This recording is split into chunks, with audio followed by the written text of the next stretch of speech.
Hello, अस्सलाम वालेकुम and क्या हाल है सबके? कैसे हैं? ठीक ठाक।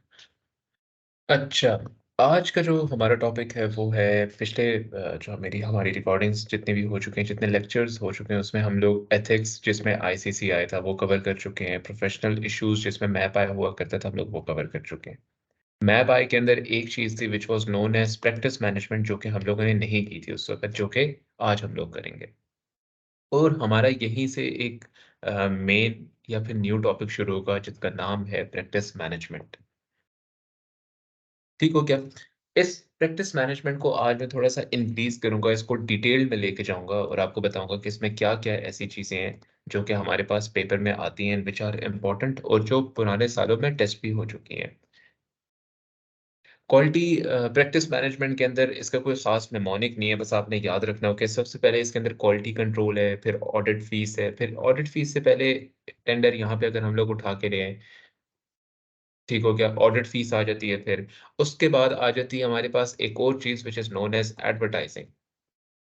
आज मैं इसको और ब्रेक डाउन कर रहा हूँ प्रैक्टिस मैनेजमेंट को, और कमर्शियल इश्यूज को हम लोग चेंज करके ये भी कह सकते हैं these are pre appointment issues. ठीक हो गया। अब ये सारी वो चीज़ें होती हैं which are known as practice management. अगर इन शॉर्ट मैं आपको प्रैक्टिस मैनेजमेंट के बारे में समझाऊँ कि आप प्रैक्टिस मैनेजमेंट को समझोगे किस तरह से, these are the issues which are involved in running a firm. जो कि डे टू डे रनिंग के अंदर आपको मसले आ सकते हैं, वो सारे के सारे एक फर्म को रन करते हुए, ऑडिट को नहीं, ऑडिट को कंप्लीट करते हुए, ऑडिट को कंक्लूड करते हुए आपको ये मसले नहीं आते। लेकिन डे टू डे फर्म को चलाने के अंदर जो आपको मसले आते हैं, इसको बोला जाता है प्रैक्टिस मैनेजमेंट। अब प्रैक्टिस मैनेजमेंट की सिर्फ बात की जाए तो अगेन ये सारे के सारे वो इश्यूज है जो कि आपको डे टू डे रनिंग के अंदर फेस होंगे। भाई, क्वालिटी कंट्रोल, अपनी क्वालिटी कैसे मेंटेन रखनी है वो चीज़ आप उठा लो। ठीक हो गया। टेंडर कैसे बनाना है, अगर आपने किसी चीज़ के लिए कोटेशन करनी है वो कैसे करनी है। ऑडिट फीस आपकी क्या हो सकती है, उसकी क्या इश्यूज़ है, उनकी क्या रोल है रहा। उसके अलावा एडवर्टाइज़िंग कैसे करते हो आप अपनी। फिर प्री अपॉइंटमेंट इश्यूज़ आपके किससे कौन-कौन से होते हैं कि अभी ऑडिट शुरू नहीं हुआ, अभी आप सेलेक्ट नहीं हुए, इससे पहले आपको कौन से इश्यूज़ फेस हो सकते हैं। आज हम लोग देखेंगे सबसे पहले कि व्हाट इज़ एन ऑडिट फी। इसको हम लोग चेक करेंगे कि यार कैसे ऑडिट फीस के अंदर आपको क्या-क्या मसले आ सकते हैं। मैं एक्सप्लेन करूँगा, छोटे-छोटे टॉपिक रखेंगे हम लोग। We will try it out best कि यार 5 दिनों में हम लोग इस प्रैक्टिस मैनेजमेंट को ख़त्म करें, इसके थ्योरेटिकल पोर्शन को, एंड वी मूव टुवर्ड्स इसके क्वेश्चंस, जिसमें 2 से 3 दिन लग सकते हैं, व्हिच मीन्स ऑलमोस्ट अराउंड आप समझ लो ज़हन में 10 डेज़, अगले 10 लेक्चर्स रखो इस चीज़ के लिए। रीज़न बीइंग कि अगर मैं आपको बहुत डिटेल में 1 से 2 टॉपिक पढ़ा दूँ, जैसे मैं अगर चाहूँ तो आज मैं audit fees plus advertising complete करा सकता हूँ, but it would not be as much as efficient कि मैं आपको एक चीज़ 2 चीज़ें एक रिकॉर्डिंग में करा दूँ। इट इज़ बेटर कि आज एक हो, अगली रिकॉर्डिंग में दूसरा काम हो रहा हो, फिर तीसरा, फिर चौथा, तो इस तरह से आपको समझ भी ठीक तरीके से आएगी। Now before we move onwards, आपने एक चीज़ ज़हन में रखनी है, ज़रूरी नहीं है कि आपको ऑडिट फीस से रिलेटेड क्वेश्चन्स मिल रहे हों पे क्वेश्चन के अंदर पास्ट एग्ज़ाम किट के अंदर जो मैंने शेयर की हुई है। आपको मिलेंगे, लेकिन either they will not be as detailed, या फिर अगर कोई क्वेश्चन उठाओगे तो बहुत ज़्यादा डिटेल में होगा। हम लोग क्वेश्चंस प्रैक्टिस मैनेजमेंट के एक साथ देखेंगे, हम लोग अलग-अलग क्वेश्चंस नहीं देखने लगे हर एक के उसके अंदर। जैसे ऑडिट फीस हो गया, इसका एक क्वेश्चन करवा लिया, टेंडर का एक क्वेश्चन करवा लिया, एडवर्टाइजिंग का एक क्वेश्चन कर लिया, इस तरह से हम लोग मूव करेंगे टुवर्ड्स दिस।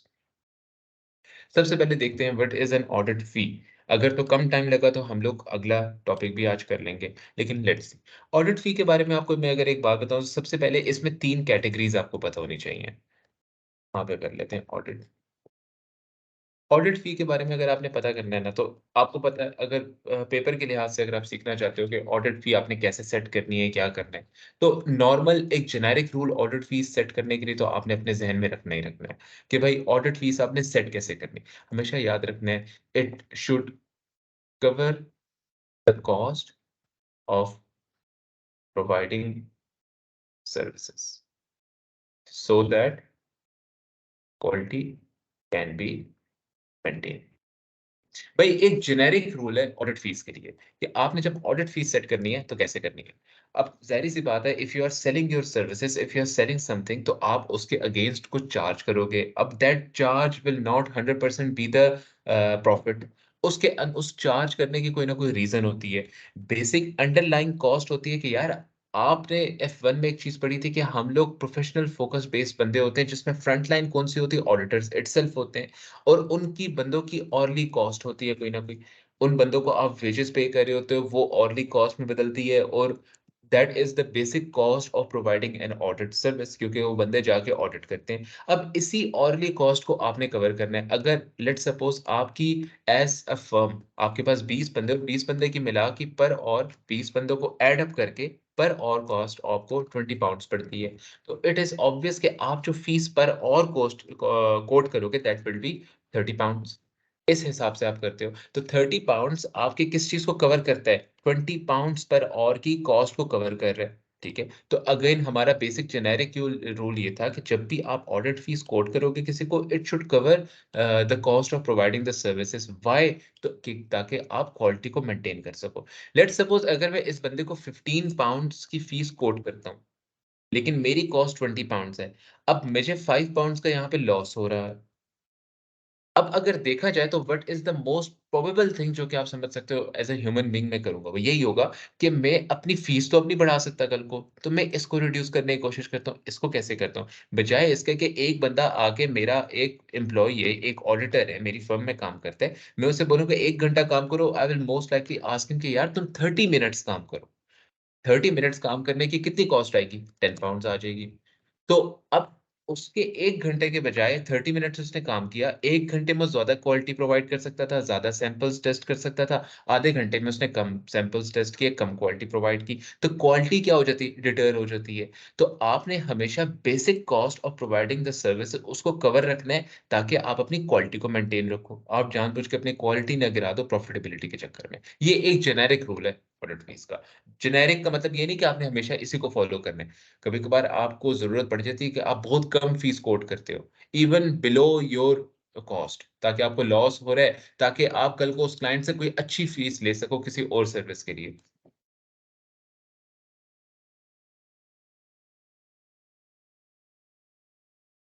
इस हिसाब से अगर देखा जाए, तो वहाँ पे भी आपको अलाउड होता ही करना कि आप लो बॉल कर सकते हो। 3 चीज़ें मेन होती हैं जिसमें आपने ऑडिट फीस के अंदर जो आपने याद रखनी है। पहली चीज़ क्या होती है? पहली चीज़ होती है कंटिंजेंट फीस। अगर कंटिंजेंट फीस के बारे में जेनेरिकली आपको बताऊँ, ये वो फीस होती है जो कि किसी सर्टेन आउटकम के ऊपर डिटरमाइंड होती है। फॉर एग्ज़ाम्पल मैं कहता हूँ मैं ऑडिट कर रहा था, मैं आपको अगले 1 हफ्ते में ऑडिट करके दूँगा तो आप मुझे इतनी फीस दोगे, this is not allowed under the audit laws, क्योंकि आप इससे क्वालिटी गिराते हो। अगर मैं कह रहा था कि आप मैं आपको ऑडिट कर रहा हूँ और एट द सेम टाइम आपकी प्रॉफिटेबिलिटी के ऊपर मेरी जो है फीस डिटरमिन्ड है कि जितनी ज़्यादा आपका प्रॉफिट हुआ, उतनी ज़्यादा मेरी ऑडिट फीस होगी। प्रॉफिट का एक सर्टेन परसेंटेज रख लिया मैंने। किसी भी फाइनेंशियल आउटकम के ऊपर डिपेंडेंट या किसी भी आउटकम के ऊपर डिपेंडेंट जो ऑडिट फीस होती है दैट इज़ नॉट अलाउड। ठीक है?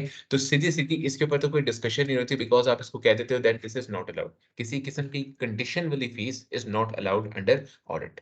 ठीक है? आपने हमेशा जो फीस कोट करनी होती है, इट शुड बी अनकंडीशनल, एक हॉरली बेसिस के ऊपर वो डिटरमाइंड हुई हुई होती है।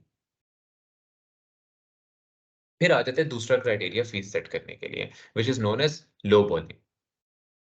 Sorry, not these are not criterias, ये वो चीज़ें जो कि आपको याद रखनी है ऑडिट फीस से रिलेटेड कि कैसी-कैसी चीज़ें इम्पोर्टेंट हो सकती हैं। लो बॉलिंग इज़ अलाउड। अब लो बॉलिंग होती क्या है? मुझे ये पता था कि इंडस्ट्री के अंदर सबकी जो कॉस्ट है एक खास ऑडिट के ऊपर वो 100 पाउंड्स आएगी। रफ एस्टिमेट है, ऑब्वियसली मुझे 100% तो नहीं पता होगा। मेरी कॉस्ट भी 100 आ रही है, मोस्ट प्रोबेबली बाकी सबकी कॉस्ट भी इसी के राउंड अबाउट ही आएगी। आप जब टेंडर कर रहे होते हो, किसी को ऑडिट फीस कोट कर रहे होते हो, तो आप कोई ना कोई ज़हन के अंदर एक चीज़ तो रखते हो ना, बॉलपार्क फिगर रखनी होती है कि यार बाकी क्या ऑडिट फीस कोट करेंगे, मैं ये टेंडर जीतना चाहता हूँ, तो मैं क्या ऑडिट फीस कोट करूँ? ठीक है? आपने ये चीज़ ज़हन में रखनी होती है। अब यहाँ पे अगर देखा जाए, तो अगर मेरे पास जो कॉस्ट आ रही है, इट इज़ 100 पाउंड्स, तो बाकी सबके पास 110 पाउंड्स, 90 पाउंड्स राउंड अबाउट यही कॉस्ट आ रही होगी। तो मैं लो बॉल करता हूँ। What am I going to do? मैं उसे कहता हूँ कि मेरी ऑडिट फी जो है दैट विल बी 50 पाउंड्स।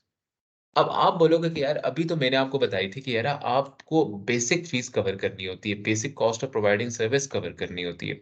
ठीक है? लेकिन ज़रूरी नहीं है कि आप ऐसा करो। This is allowed under the audit laws, under 2 conditions, कि आपने पहली कंडीशन ये मीट करनी है कि यार the client should know it, कि आप that you are lowballing, कि आप बहुत कम फीस कोट कर रहे हो, क्लाइंट को ये चीज पता होनी चाहिए। और दूसरी क्या चीज है कि you should monitor your quality appropriately. आपको अपने ऑडिट की क्वालिटी को अप्रोप्रिएटली क्या करना है? मॉनिटर मॉनिटर करना है। अब ये आप कैसे करोगे? मॉनिटर कैसे करोगे क्वालिटी को? अगर आपको याद हो सेल्फ इंटरेस्ट थ्रेट के अंदर जहाँ पे भी हमारा सेफगार्ड की ज़रूरत पड़ती थी ना, अगर हम लोगों ने कुछ कोई बंदा कुछ गलत कर रहा है, सेल्फ इंटरेस्ट थ्रेट आ गया, सेल्फ रिव्यू थ्रेट आ गया, इस तरह के कोई थ्रेट आते थे, वहाँ पे बड़ी एक मज़े की लाइन हम लोग यूज़ करते थे, यार इंडिपेंडेंट बंदे से इसका रिव्यू करा लो। वो एक सेफगार्ड था ना हमारा, यहाँ पे भी वही सेफगार्ड है कि इंडिपेंडेंट बंदे से रिव्यू करा लो जो भी आपने काम किया हुआ है। ठीक है? अगर आप लो बॉल कर रहे हो, लो ऑडिट फीस कोट कर रहे हो, तो इंडिपेंडेंट बंदे से रिव्यू कराओ। अब ये लो बॉलिंग लोग करते क्यों हैं यार?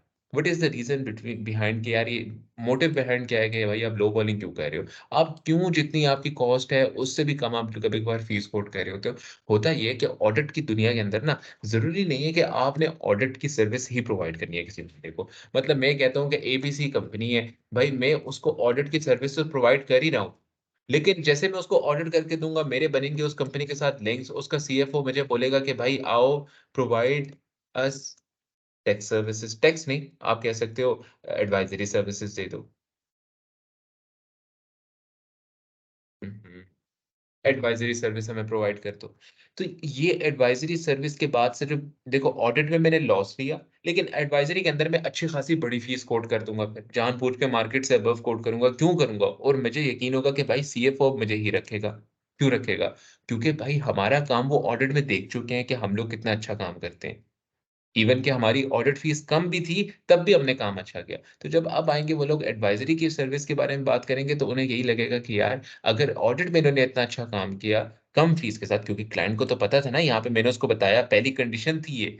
यहाँ पे पहली कंडीशन थी, इधर लो बॉलिंग के केस के अंदर द फर्स्ट कंडीशन वाज़ कि क्लाइंट को पता होना चाहिए कि आप लो बॉलिंग कर रहे हो। दूसरी कंडीशन है आपने क्वालिटी को मॉनिटर करना है। लेकिन क्लाइंट को तो पता था कि भाई ऑडिट के अंदर इन्होंने इतनी कम फीस कोट की, उसके बावजूद क्वालिटी इनकी अच्छी थी।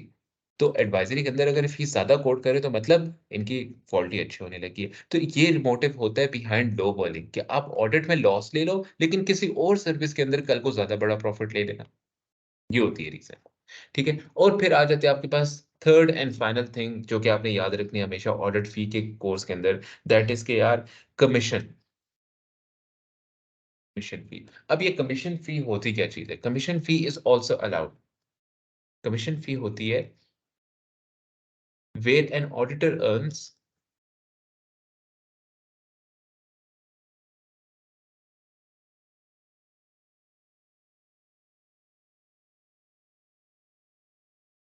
Where an auditor earns for recommending other company services. Sorry मैं इसको भूल गया। Where an auditor earns commission for recommending others.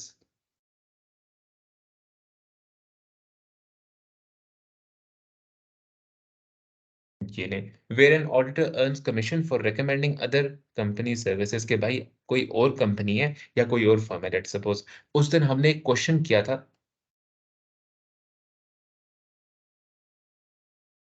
उस दिन हम लोगों ने एक क्वेश्चन किया था गेट के अंदर रिसेंटली, जिसमें मैंने आपको बताया था कि यार एक बंदा, एक हमारी फर्म किसी और बंदे को रेकमेंड कर रही थी कि आके इनको ऑडिट कर लो या फाइनेंशियल सर्विस प्रोवाइड कर दो। प्रोफेशनल इश्यूज का ये वाला क्वेश्चन था। ठीक है? मैंने आपको बताया था कि हम लोग किसी चीज़ का ख़्याल रखते हैं which is known as professional competence and due care वाले प्रिंसिपल को, तो हम लोग ख़्याल रखते हैं जो किसी और को रिकमेंड कर रहे होते हैं। लेकिन जिस वक़्त आप किसी और फ़र्म को रिकमेंड करते हो लेस, मैं आपको कहता हूँ, यार मैं ऑलरेडी एक एबीसी कंपनी का ऑडिट करता हूँ। एबीसी कंपनी के ऑडिट करते के दौरान मुझे पता चला दे नीड टैक्स सर्विसेज़। अब ये जो टैक्स सर्विसेज़ उनको चाहिए, ऑब्वियसली यार मैंने सेल्फ रिव्यू थ्रेड में बात पढ़ी थी कि यार आई एम नॉट अलाउड कि अगर मैं एक कंपनी का ऑडिट कर रहा हूँ, तो मैं उसको टैक्स सर्विसेज़ नहीं प्रोवाइड कर सकता। ये चीज़ हम लोगों ने पढ़ी थी, ठीक है? तो मैं टैक्स सर्विसेज़ तो प्रोवाइड नहीं कर सकता। अब मैं क्या करता हूँ कि यार मैं अपनी किसी दूर के जानने वाले की फ़र्म है, ठीक है, मेरा एक दोस्त था, उसकी अपनी फर्म है, वी वर क्लासमेट्स। तो मैं उसको कहता हूँ यार कम टू मी, इस कंपनी को आप टैक्स सर्विसेज प्रोवाइड कर दो। तो वो आएगा, this would be X Y G firm, जो कि आएगी और इस बंदे को क्या प्रोवाइड करेगी, टैक्स की सर्विसेज प्रोवाइड कर देगी। अब ये जो टैक्स की फीस कोट करेगी ना, उसमें से कुछ परसेंट मुझे मिलेगा, जो कि मैं कहलाएगा कमीशन। मुझे इसकी फीस के ऊपर कमीशन मिल जाएगा कि भाई तुमने मुझे रिकमेंडेशन दी, तो इट इज बेटर कि आओ, मैंने इसको रिकमेंडेशन दी, मैंने फर्म रेकमेंड की, तो जितनी फीस मिलेगी मुझे उसमें से कमीशन मिलेगा। अब ये सिचुएशन, ये वाली कंडीशन अलाउड है अंडर ऑडिट के जो स्टैंडर्ड्स हैं, उसके अंदर अलाउड है कि यार मैं कमीशन ले सकता हूँ। लेकिन कमीशन लेने के लिए भी ना कुछ कंडीशंस होती हैं। जैसे मैं जब लो बॉलिंग कर रहा था, दो कंडीशंस थी, वैसे ही कंडीशंस होती हैं कमीशन लेने के लिए। सबसे पहली कंडीशन वही, the client should know that I am earning commission for referring the company। पहली कंडीशन ये है कि क्लाइंट को पता होना चाहिए कि भाई हम लोग कमीशन अर्न कर रहे हैं एक किसी और फर्म या फिर कंपनी को रेफर करने के लिए। अब कंपनी में क्यों बोलता हूँ, कोई और सर्विस जरूरी नहीं है कि हर एक चीज एक फर्म वाला फर्म दे। अब मेरा कोई और दोस्त था जिसकी केटरिंग की कंपनी थी, जो कि रोज दोपहर का लंच प्रोवाइड करती थी सारी कंपनीज को। अब इस कंपनी ने बोला कि यार हमें भी लंच वाला कोई बंदा चाहिए, तो मैंने उस दोस्त को रेकमेंड कर दिया। तो उसको जो मंथली फीस आएगी, कि उसमें से ही मुझे कमीशन मिलेगा। तो जहाँ जहाँ पे भी मैं रेफरिंग की बात करूँगा, मैं कंपनी का लफ्ज़ यूज़ करूँगा। क्यों? क्योंकि ज़रूरी नहीं है कि यार एक फ़र्म ही हो सकता है कोई और कंपनी मैंने रेफर की हो, वहाँ से मुझे कमीशन आए। लेकिन जो मर्ज़ी चीज़ हो, चाहे वो फ़र्म हो, चाहे वो कंपनी हो, चाहे वो कोई भी सर्विस हो, मैंने हमेशा पहली कंडीशन ये फुलफ़िल करनी है कि यार मैं क्लाइंट को बताऊँ कि that I am earning a commission. अब आ जाती है दूसरी बात बड़ी इम्पोर्टेंट, कि मैंने हमेशा keep in mind the professional principle of professional competence and due care. कि भाई मैंने, मुझे एक बात ज़हन में रखनी है कि मैंने एक प्रिंसिपल पढ़ा था जब मैं छोटा सा बच्चा था, कि यार professional competence and due care किसी चीज़ का नाम है कि मेरे पास नॉलेज हो और मैं काम ठीक तरीके से कर सकूँ। ये मैंने चीज़ें पढ़ी हुई हैं पहले से, ठीक है? अगर मैंने ये चीज़ें ऑलरेडी पढ़ी हुई हैं, तो इसका क्या मतलब है? अगर मैंने ये चीज़ें ऑलरेडी पढ़ी हुई हैं, तो उसका यही मतलब हुआ ना कि यार जो भी मैं चीज़ प्रोवाइड करूँ किसी और बंदे को, पहली चीज़ वो मुझे आता हो और दूसरी चीज़ वो मैं ठीक तरीके से प्रोवाइड कर सकूँ। तो अगर मैं एबीसी कंपनी होते हुए एक्सवाईज़ेड फर्म को बोल रहा हूँ कि यार तुम आके इस बंदे को टैक्स वाला काम दो, टैक्स का काम करके दो, क्योंकि मैं ऑडिटर हूँ, मैं नहीं करके दे सकता। तो एज़ एन एबीसी फर्म या एबीसी कंपनी, मेरे ज़हन में ये चीज़ भी होनी चाहिए, यार जो इस फर्म को मैं कह रहा हूँ ना टैक्स वाला काम करो आके इनका, मुझे पता होना चाहिए, मुझे कंफर्म होना चाहिए कि उस बंदे को टैक्स का काम आता भी है। बिकॉज़ अगर उस बंदे को टैक्स का काम नहीं आता और वो इस कंपनी का आके टैक्स का काम खराब करके चला जाता है, कमीशन तो मुझे मिल जाएगा। लेकिन उसके अकॉर्डिंगली होगा क्या, कि अगर मुझे कमीशन मिल भी रहा है जिस फीस के अंदर, वो कंपनी जिसको उसको पता चलेगा कि यार ये तो एक घटिया किस्म की फर्म थी, मुझे रिकमेंड किया था आपने, तो रेपुटेशन उस बंदे की भी गई, साथ-साथ मेरी भी गई, क्योंकि मैंने रिकमेंड किया था, अगर उसने काम ठीक तरीके से नहीं किया। तो उस ऐसे कमीशन का क्या फ़ायदा हो गया मुझे? इसलिए कभी भी रिकमेंडेशन करते हुए, अगर लेट्स सपोज़ एक्स-वाई-ज़ेड फर्म है, दूसरी है एबीसी फर्म, तो हमेशा मेरे ज़हन में होना चाहिए कि यार इन दोनों में से कौन-सी फर्म ऐसी है जो कि अच्छी टैक्स की सर्विस प्रोवाइड कर सकती है। अगर लेट्स सपोज़ मुझे पता है कि यार एक्स-वाई-ज़ेड फर्म जो, सॉरी एबीसी फर्म जो है, उसका एक्सपीरियंस ज़्यादा है और ये क्लाइंट बड़ा है, इसका टैक्स का काम बहुत कॉम्प्लेक्स है, तो मैं रिकमेंड करूँगा कि भाई एबीसी फर्म आए और यहाँ पे इनका टैक्स का काम करता रहे। तो मुझे जो कमीशन मिलेगा, एक तो वो मेरी रेपुटेशन भी नहीं खराब करने वाला और क्लाइंट को काम भी ठीक मिलना है।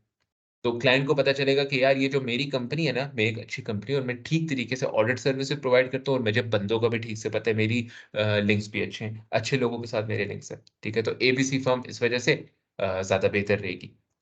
दैट इज़ द रीज़न कि आपने हमेशा 2 चीज़ें माइंड में रखनी होती हैं, कमीशनिंग फ़ी भी, कमीशन फ़ी के रिलेटेड भी, कि भाई क्लाइंट को एक तो पता होना चाहिए कि आप रेफरिंग करने की वजह से कमीशन लेने वाले हो, और दूसरी चीज़ क्या है कि आपको professional competence and due care का प्रिंसिपल जो अपने माइंड में रखना है।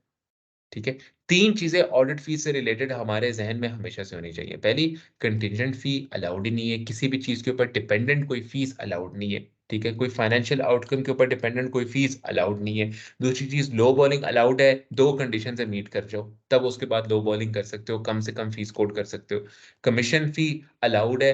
क्या चीज होती है कि भाई जब मैं किसी और को रेफर करने की वजह से कुछ कमीशन ले रहा होता हूँ बीच में, लेकिन at the same time client को पता होना चाहिए, दो कंडीशन है, मीट करो। पहली कंडीशन है क्लाइंट को पता हो, दूसरी कंडीशन है professional competence and due care का प्रिंसिपल अपने जहन में रखो।